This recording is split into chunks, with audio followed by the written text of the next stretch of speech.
Save Paula Verhoeven. Hak asuh anak diberikan kepada ibunya. Kalau ayahnya mau jamin kehidupannya itu kewajiban. Ayahnya mau menjamin finansialnya itu kewajiban. Tapi hak asuh anak yang masih di bawah umur berikan kepada ibunya. I love you. Karena aku mau sama mama. Apa sayang? Aku masih mau sama mama. Iya sama mama kok. Mama masih mau di sini emang. Makasih kakak. I love you.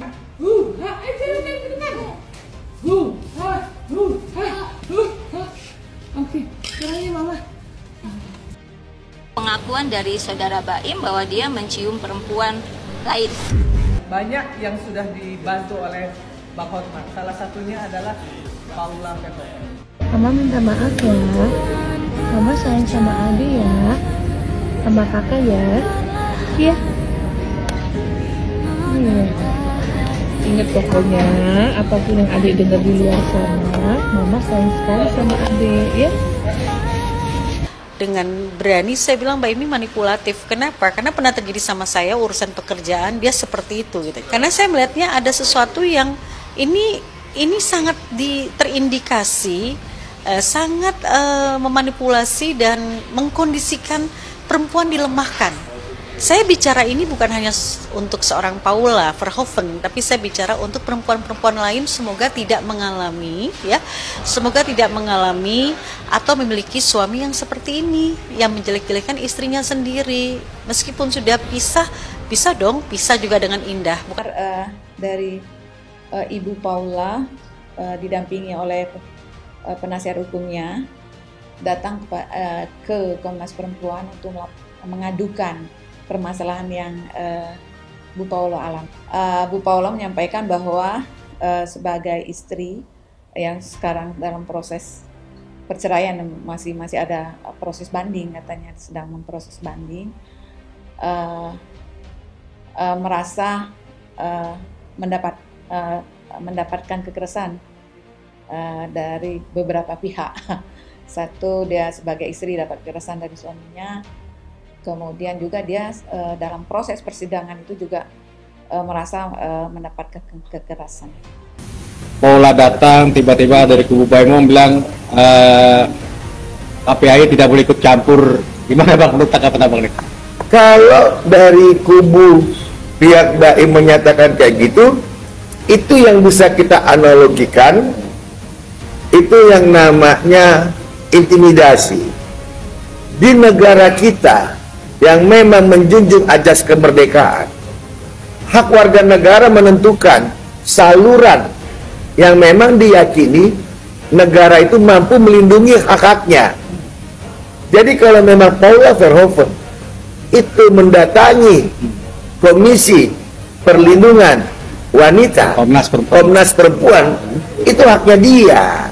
Nggak boleh diintervensi dan nggak boleh dituding-tuding bahwa itu melanggar.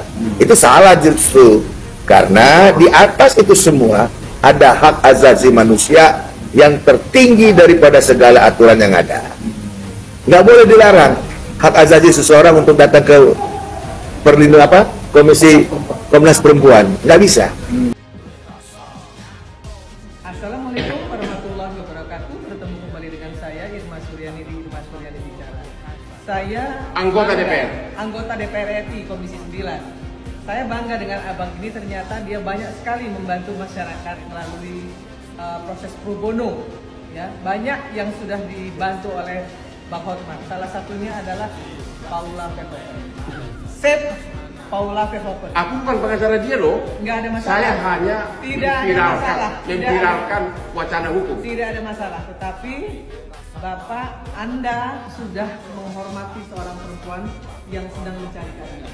Mantap Bang Hotman. Mantap.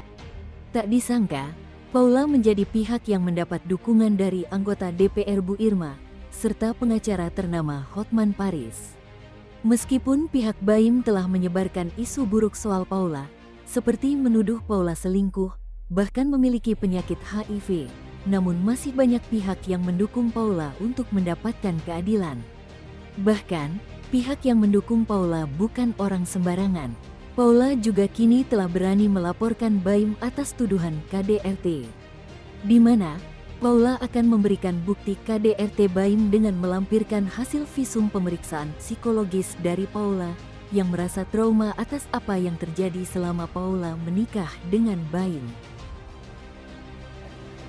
Kita sekali lagi kalau mandat perempuan, Komnas Perempuan itu adalah lebih ke korban ya, bagaimana dia trauma psikis ya, kita akan lihat di situ dengan kejadian semua ini mestinya ada yang dirasakan oleh Bu Paula, itu ada trauma-trauma, kemudian terkait dengan putusan pengadilannya juga seperti itu, trauma-trauma yang diterimanya dari suaminya seperti itu.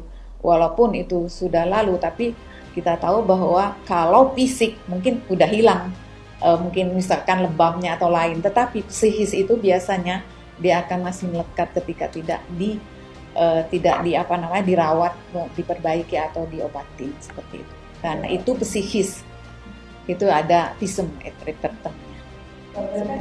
Sesuai surat edaran Mahkamah Agung di tahun 2017 bahwa ada salah satu klausul di sana bahwa harus memperhatikan kerentanan daripada perempuan, khususnya perspektif gender, dan juga tidak boleh sebenarnya dari humas itu dia juga sebagai, kalau tidak salah mendapat juga berstatus sebagai anggota majelis hakim, tapi yang bersangkutan beliau juga menjadi seperti humasnya seperti itu, berarti ada dua peran yang seharusnya tidak terjadi. Di sana ada sesuatu yang dirasakan oleh Ibu Paula merupakan kekerasan bagi dirinya. Itu kami akan meminta klarifikasi. Baim sempat melarang Komnas Perempuan untuk ikut campur dalam urusan perceraian dirinya dengan Paula.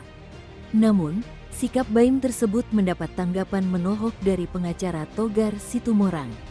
Jika Baim melarang Paula untuk melaporkan soal KDRT ke Komnas Perempuan, sama saja Baim melanggar hak asasi manusia. Paula juga dianggap berhak untuk mendapatkan keadilan dan kebenaran dalam kasus ini.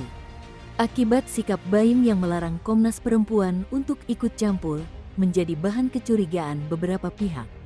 Mungkinkah Baim menyembunyikan kesalahan besar yang membuat Baim takut jika hal itu terbongkar? Menurut Komnas Perempuan, ada pelanggaran yang terjadi saat sidang perceraian Baim dan Paula, di mana yang menjadi anggota Majelis Hakim Persidangan Perceraian Paula dan Baim ternyata juga berstatus humas. Ternyata, hal melanggar aturan dan seharusnya persidangan tersebut tidak sah karena melanggar aturan.